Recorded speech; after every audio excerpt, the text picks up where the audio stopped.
আসলে ভাই যে বিষয়টা নিয়ে আপনি প্রশ্ন করলেন আসলে এটা ভিত্তিহীন এবং বানোয়াট। কারণ যে মেয়েটা আমার কাছে মিম নামে যে মেয়েটা হাফেজা আমার কাছে চাকরি করতেন, আজ থেকে প্রায় 10 মাস আগে উনি আমার মাদ্রাসা থেকে আমরা ওনাকে চাকরিচ্যুত করি বা বের করে দিই। সেটার কারণ হচ্ছে রবুল নামক একটা ছেলের সাথে সে সম্পর্ক জড়ায়, প্রেমের সম্পর্কে জড়ানোর পরে আমরা এটা জানার পরে আমরা মাদ্রাসা থেকে মেয়েটিকে বের করে দিই বা ওনাকে চাকরি থেকে অব্যাহতি দিই। অব্যাহতি দেওয়ার পরে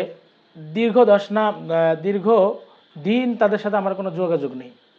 রবুলের সাথে, রবুল আমাদের গ্রামের একটা ছেলে, ও আমার রিলেটিভ কোনো আত্মীয় লাগে না, ও আমার গ্রামের একটা ছেলে, আমাদের বাড়ি কাজটাম করতো। সেই ক্ষেত্রে ওরা দীর্ঘদিন প্রেমের সম্পর্ক চলার পরে এই মেয়েটা আজ থেকে প্রায় 3 মাস আগে আরেকটা ছেলের সাথে সম্পর্ক করে বিয়ে করে, রবুলকে বাদ দিয়ে। এই রবুল এর সাথে দীর্ঘদিন সম্পর্ক চলার কারণে যেসব ছবি বা ফটো থাকে এইটা দিয়ে রবুল নাকি টিকটক করে, তে ডিলিট করতে হবে, আমার মেয়ের ছবি ডিলিট করতে হবে। তা আমি বললাম ভাই আজকের মধ্যে তো আমার সম্ভব না। তো বলে যে আজকের মধ্যে, আমাকে তখন থ্রেট দেয় যে আজকের মধ্যে যদি না করেন তাহলে আপনার বিপক্ষে আমি একটা মামলা করব। আমি বললাম আমার বিপক্ষে করবেন কারণ কি? রবুল আপনার মামাতো ভাই লাগে, রবুল আপনার ডানাত বাওয়াত, রবুল আপনার সাথে চলে নাকি, আমরা শুনতে পাইছি। আমি বললাম ভাই একজন মানুষের সাথে সম্পর্ক থাকতে পারে, এর জন্য কি আপনি আমার বিরুদ্ধে বলবেন? কয় না, রবুলকে আপনাকে হাজির করতে হবে, আর আপনি যদি হাজির না করেন তাহলে আপনার বিপক্ষে থানায় মামলা করবো। আমি বললাম কী বলে মামলা করবেন? বলে যে আমি মামলা করব যে আপনি আমার মেয়েকে প্রস্তাব দিয়েছেন বিয়ের। তা আমি বললাম ভাই এতবার মিথ্যা কথা আপনি বলতে পারবেন?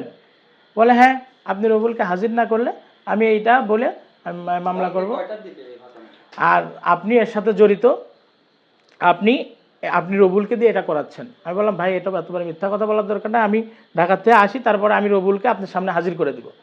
এই কথা বলে চলে গেছি। উনি নাকি থানায় অভিযোগ করছে আমার বিরুদ্ধে। তো আমি সাংবাদিক সম্মেলনের মাধ্যমে আমি সবাইকে জানাইতে চাই, যেটার আজ থেকে প্রায় 1 বছর আগে, অর্থাৎ 9 থেকে 10 মাস আগে যে মেয়ে আমার কাছ থেকে চলে গেছে, অন্যজনের সাথে সম্পর্ক করে আবার আরেকজনের সাথে সম্পর্ক করে বিয়ে করছে, তাহলে এই রবুল নামক ছেলেটা যে টিকটক করছে সেটাও তো আমি জানি না। তো এর টিকটকের দায়ে যদি ভাই আমার উপরে সেটা অভিযুক্ত করে তাহলে তো ভাই এটা দুঃখজনক। আমি থানায় গিয়েছিলাম, ওসি স্যারের সাথে কথা বলছি, ওসি স্যার আশ্বস্ত করছেন এর সঠিক তদন্ত করে বিচারের আশ্বাস দিয়েছেন। তা আমি আপনাদের মাধ্যমে জানাতে চাই, যারা আমার নামে এখানে, আমি আরেকটু বলে রাখি, আমি রাজনৈতিক পরিচয় যেহেতু আছে আমার, আমি জানিপুর ইউনিয়নের বাংলাদেশ জামাত ইসলামের সভাপতি দায়িত্ব পালন করছি। বিগত দিনেও আমার এই বিভিন্ন সূত্রে প্রতিষ্ঠান কেন্দ্রিক অনেক ঝই ঝামেলা হয়, কারণ আমি একটা মসজিদ করি, সেই মসজিদ কেন্দ্রিক একটা ঝামেলা হয় মসজিদে, মানে বিভিন্ন কারণে। তা আমি মনে করছি এখানে আমার নামে যে নিউজগুলো করানো হয়েছে, এই নিউজগুলো একটা রাজনৈতিক স্বার্থ উদ্ধারের জন্য বা রাজনৈতিক একটা প্রেক্ষাপটের কারণে আমাকে ফাঁসানোর জন্য একটা চক্রী মহল চেষ্টা করছে। আমি আপনাদের মাধ্যমে দেশবাসীকে জানাইতে চাই যে আমি এখান থেকে আপনাদের কাছে আমি বলছি, যদি আমার বিন্দু পরিমাণ এর সাথে জড়িত পায় তাহলে আমি যে কোনো শাস্তি মাথা পেতে নিতে রাজি। আমি এর সাথে কোনো জড়িত নাই, আমি এই মেয়েকে আমি কোনো দিন দেখিও নাই। এই মেয়ে আমার কাছে 3 থেকে 4 মাস চাকরি করে, আমার ওয়াইফ এখানে পাশে বসা, উনিই পরিচালনা করেন প্রতিষ্ঠান, উনিই পরিচালনা করেন। 3 থেকে 4 মাস আমার কাছে সম্ভবত চাকরি করেন, আমি ওই মেয়েকে কোনো দিন মুখ দেখিনি। ওই মেয়ের সাথে আমার তেমন কথাও কোনো দিন হয়নি। তো সেই ক্ষেত্রে যদি অভিযোগ করে তাহলে মেয়ে করতো, কিন্তু মেয়ের বাবা আমার নামে কিভাবে অভিযোগ করলেন? আর এখানে যদি অভিযুক্ত হয় যে ছেলেটা 1 বছর প্রেম করলেন, যে ছেলেটা আমার ঘোরাঘুরি করলেন, যে ছেলে টিকটক করলেন, তার বিপক্ষে হতে পারে, কিন্তু আমারকে কেন করা হলো? আমার এটা জাতির কাছে প্রশ্ন। এই বিষয়ে আপনি কি আইনগত কোনো ব্যবস্থা নেবেন কিনা? হ্যাঁ, আইনগত আমি ব্যবস্থা অবশ্যই নিব। যদি আমি ওসি মহোদয়ের সাথে কথা বলেছি, তিনি আমাকে আশ্বস্ত করেছেন আমি মানহানি করার একটা মামলা করব। যদি তিনি বলছেন যে কালকে বসাবসির ডেট আছে, যে এটা নিয়ে রবুলকে হাজির করে ওই মেয়েকেও হাজির করে, যেহেতু ঘটনাটা অন্যদিকে আরেকজনের আইডি কেন্দ্র করে, আরেকজনের টিকটক ছাড়া কেন্দ্র করে, তো স্যার এই জন্য সময় চেয়েছেন। যদি আমি এটার সুস্থ তদন্ত হয়ে বিচার হয় তাহলে আলহামদুলিল্লাহ, আর যদি না হয় আমি আইনানুগ ব্যবস্থা নিব। অভিযোগটা কি আপনি পেয়েছেন বা করেছেন কিনা, কি কি লেখা রয়েছে? আমি অভিযোগ পাইনি, কারণ অভিযোগ দিয়েছে মেবি আমার পরশুদিন, কালকে না পরশুদিন মনে হয়। আমি খুলনা গিয়েছিলাম, ওখান থেকে ঢাকা গিয়েছিলাম। আমি আজকে সন্ধ্যায় এসে থানাতেই নামাজ পড়েছি মাগরিবের, গাড়ি থেকে নেমে। আমি এই জন্য অভিযোগটা আমি নিজে পড়িনি, এবং থানায় যাওয়ার পরে আমি অভিযোগটা দেখলাম, তারপরে আমি থানায় কথা বলছি। এই হলো বিস্তারিত, তার আগে আমি অভিযোগ জানতাম না। তো, আপনি জানেন একটু আজকে সংবাদ সম্মেলনের মাধ্যমে আমাদের একটু জানান। শেখপাড়া বিহারিয়া বালক বালিকা হাফিজা মাদ্রাসার নাম। যতটুকু জানেন আসলে ঘটনাটা মানে কতদিন পরিচালনা করছেন এবং ওই মেয়ে বা এই অভিযোগের পরিপ্রেক্ষিতে আপনি কতটুকু জানেন? 3 বছর করেছে। আমাদের মাদ্রাসাটা 3 বছর রানিং চলতেছে। তো ওই মেয়েটা হচ্ছে অনেক মেয়ে মানে আপনার পরিচয়টা দিয়ে একটু শুরু করতেন। আপনার পরিচয়টা একটু বলুন। আমি মোসাম্মদ সাবিনা খাতুন। আমি শেখপাড়া বিহারিয়া মাদ্রাসার পরিচালক।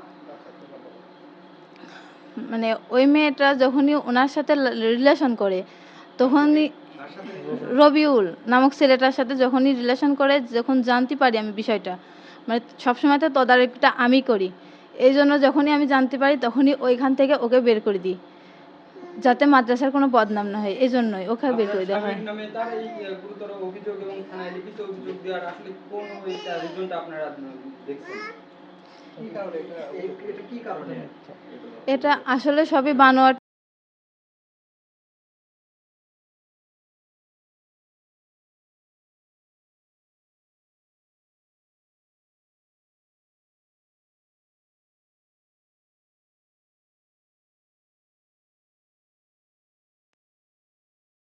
আমি চাই যে এটা সঠিক বিচার হোক, এটাই। আসলে মিথ্যা বানোয়াট, আমি বাড়িতেই ছিলাম না, আমার এইভাবে কোনো কথাও হয়নি তার সাথে। এটা একেবারেই ভিত্তিহীন। আমার কাছে যেটা মনে হয় যে ওই ছেলেটা রবিউল নামের যে ছেলেটা, ওনারাও আমার কাছে মেয়ের বাবা বলছে আমি ওনার সাথে যোগাযোগ করতে পারছি না, আপনি যেভাবে হোক যোগাযোগ করে আমাকে মানে নিয়ে এসে দেন, আমি নিয়ে আস। হ্যাঁ হ্যাঁ, তবে রবিউলের সঙ্গে তো টিকটকের সে ভিডিওটা কিন্তু আমরা দেখেছি, সেটা কিন্তু আসলে এগুলো প্রকাশিত হয়েছে আর কি। না আমিও চাই এর এর যেটা করছে রবিউল, বা রবিউল যে করেই হোক করুক, এটা বড় অপরাধ। আমি চাই যে এর একটা সুষ্ঠু বিচার হোক। যেহেতু আপনার প্রতিষ্ঠানে সে কর্মরত ছিলেন, না, রবিউল আমার প্রতিষ্ঠানে কর্মরত ছিলেন না। এই যে মেয়েটার নামে অভিযোগ ওই যে করছে আপনাদের এই বিষয়টা নিয়ে, এবং যোগদান বিবাহ হয়ে গেছে, আসলে তার সংসারের উপরে নাকি অনেক হচ্ছে, এই বিষয়টা নিয়েও আপনাদের। না, এটা আসলে খুব দুঃখজনক, কারণ একটা মেয়ে বিবাহ আগে কি হয়েছে না হয়েছে সেটা তো ব্যাপার আলাদা, কিন্তু বিবাহ হয়ে যাওয়ার পরে ওই মেয়েটা এক জায়গায় সংসাররত অবস্থায় আছে, সেখানে একটা ছেলে তার টিকটক করবে বা তার মানে তার কোনো ফটো ছাড়বে, এটা আসলে কাম্য না, আমিও এটা চাই না। তাহলে আজকে এখানে কি উদ্দেশ্যে আপনি বসেছেন বা আপনি কি চাওয়া বা দাবিটা কি? আমি দাবি যে আমার বিপক্ষে যে কথাটা লিখছে বা আমাকে যে এখানে ফাঁসাতে চাইছে, এই ব্যাপারটাই আমি বলতে চাই মিথ্যা বানোয়াট, এই ব্যাপারটা ভিত্তিহীন। আর রবিউলের বিষয়ে তার সাথে কোনো শত্রুতা নেই, মেয়ের বাবার যে আমার সাথে কোনো শত্রুতা নেই।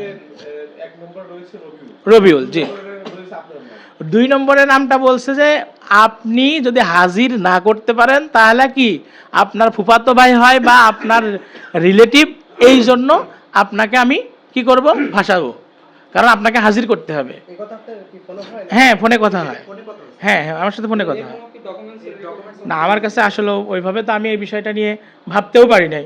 আর রবিউল, উনি যে ওনার কাছে, আপনি মেয়ের বাবার কাছেও প্রশ্ন করবেন, একই কথা বলবে যে রবিউল এখানে কি টিকটককারী, বা এখানে তার সাথে রবিউলের মেয়ে, তার মেয়ের সাথে একটা সম্পর্ক, আমার সাথে কোনো এখানে তার সাথে কোনো সম্পর্কও নাই, বা আমার সাথে কোনো এই বিষয়ে জড়িতও না আমি।